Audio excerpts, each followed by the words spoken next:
जय श्री राधे, जय श्री श्याम। अब हम आगे की कथा वर्णन करते हैं कि जब राजा दशरथ प्रस्थान करने लगे जनकपुर की तरफ तो सर्वप्रथम उनके आगे वशिष्ठ जी, वामदेव जी, कश्यप मुनि, जाबाली मुनि और दीर्घायु मार्कंडेय मुनि और कात्यायन मुनि, ये सभी ब्रह्म ऋषि उनकी यात्रा में सर्व आगे चलने लगे। फिर दशरथ जी और उनके पीछे मंत्री, खजांची इत्यादि सभी जाने लगे। चतुरंगिनी सेना भी राजा दशरथ अपने साथ लेकर के गई। 4 दिन की यात्रा करी। 4 दिन की यात्रा के पश्चात जनकपुर में प्रवेश किया। जैसे ही राजा जनक को ज्ञात हुआ कि हमारे जनकपुर की सीमा पर राजा दशरथ आ पहुँचे हैं, तो तुरंत ही राजा जनक ने आकर के बड़ी दिव्य भाव सेवा से उनका स्वागत किया, वंदन किया, पूजन किया। वंदन इत्यादि करके चरण स्पर्श किए, सभी मुनियों से भेंट करी, सभी मुनियों के चरण स्पर्श किए। अतः जब राम जी को, लक्ष्मण जी को ज्ञात हुआ कि हमारे पिता यहाँ पर जनकपुरी में आ पहुँचे हैं, तो सभी ने आकर के उनसे भेंट करी। राजा दशरथ के चरण छुए रघुनंदन ने, और तो और सभी मुनियों के चरण छुए, सबका चरण स्पर्श कर सबका आशीर्वाद प्राप्त किया। इधर वशिष्ठ जी की ओर संबोधन करते हुए दशरथ जी ने राजा जनक से कहा कि प्रभु, ये हमारे कुल के दिव्य ब्रह्म ऋषि पुरोहित हैं। इन्हीं की कृपा से हमारे कुल में सारी क्रियाएं श्रेष्ठ होती आई हैं। तो आज भी हम इन्हीं के परामर्श से ही विवाह का कार्य आगे करेंगे। राजा जनक इस बात को सुन करके उनकी आज्ञा को स्वीकार किया।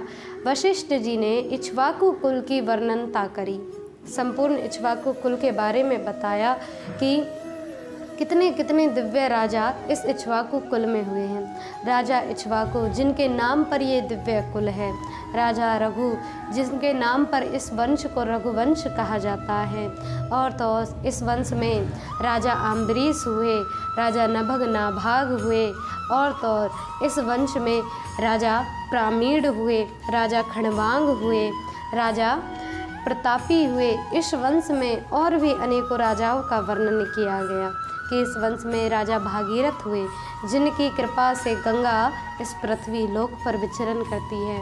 अंशुमान राजा सगर हुए इत्यादि सबके बारे में वर्णन किया कि ये वंश बड़ा प्रतापी वंश रहा है। राजा जनक उनके वंश की कीर्ति को सुनकर आनंदित हुए।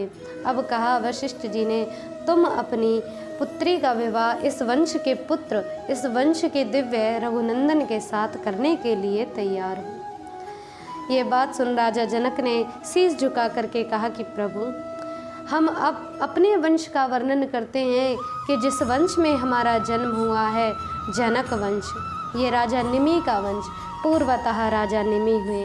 राजा निमि के मिथि जो जिनका पुत्र जनक रूप में कहा जाता है, क्योंकि वो जननी से नहीं उत्पन्न हुए, केवल जनक पिता से उत्पन्न हुए, इसीलिए उस वंश का नाम तब से जनक पड़ गया।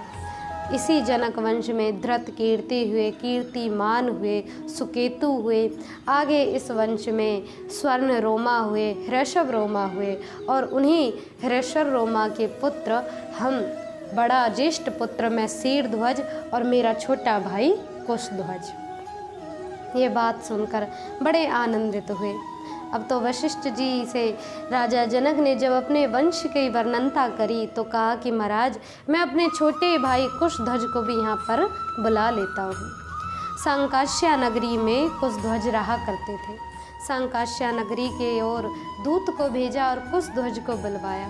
कुशध्वज और शीरध्वज ने दोनों ने जाकर के वशिष्ठ जी से पुनः भेंट करी और कहा कि महाराज, मैं ये जनक वंशी राजा आपके इस दिव्य रघुवंश में अपनी दोनों पुत्री सीता, जो रघुनंदन के लिए, और अपनी औसर पुत्री उर्मिला लक्ष्मण के लिए देना चाहता हूँ कि आपके वंश के ये दोनों राजकुमार मेरी इन दोनों पुत्रियों का वरण करें। ये संकल्प लेते हुए वशिष्ठ जी बड़े प्रसन्न हुए, आनंदित हुए। दशरथ से कहा, दशरथ भी स्वीकार होने लगे कि मेरे एक पुत्र के साथ साथ 2 पुत्रों का विवाह हो जाएगा। इधर जैसे ही मन में संकल्प लिया, अब तो वशिष्ठ जी कहने लगे कि आज मघा नक्षत्र है, आज से तीसरे दिन उत्तरा फाल्गुनी नक्षत्र में विवाह आदि के सारे कार्य किए जाएंगे। अब वशिष्ठ जी आगे की क्या लीलाएं करते हैं और क्या आगे की कथाएं होती हैं, वह हम अगली वीडियोज़ में वर्णन करेंगे। जय श्री राधे। जय